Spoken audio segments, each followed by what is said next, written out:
I've seen some amazing transformations happen to our students in Jobs for Life.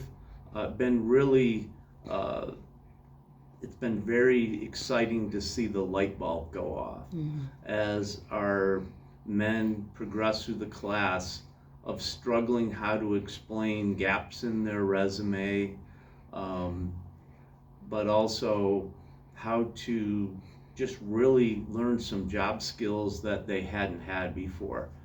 And the thing that was really fun, one of the best classes, is when we tried to, as a group, describe what an ideal employee was. And we came up with a list of many skills and behaviors, being punctual, going above and beyond expectation, having a great attitude, working well with others. And we probably came up with 15 or different to 20 different characteristics. And at the end of that, we asked the students, how many of those things take job skill training or a college education? And not one of them. They're all behaviors that anybody can do.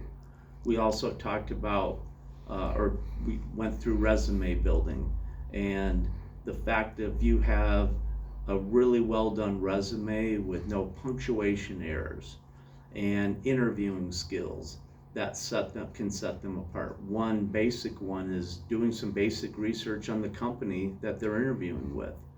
And for a half-hour investment of their time, that would set them apart in an interview. In fact, one of our community partners went through that, and I asked the question, out of 10 interviews that you do, how many come prepared for the interview? And he said 1 out of 10. And so we talked as a class. That's another thing that you don't need advanced training for. That's just a behavior, a good behavior that we want the men to embrace.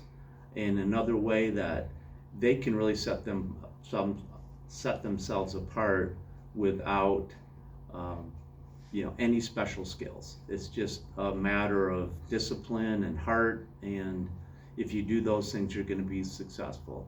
And for me personally, it's been an amazing journey for me too, to see how we can impact these men.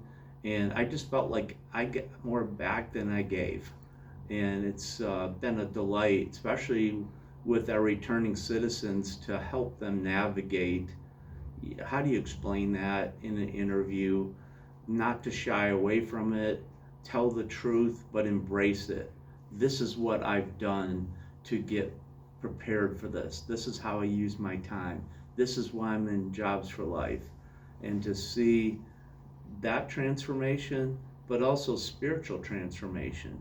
By the end of our 15th session, all 4 of our graduates openly prayed in class, and they would not have done that in week 1, I guarantee it. But just to see that, the ability to plant seeds with these men has been, it's been emotional, honestly, and that's why I'm so happy to be part of it and looking forward to our next semester.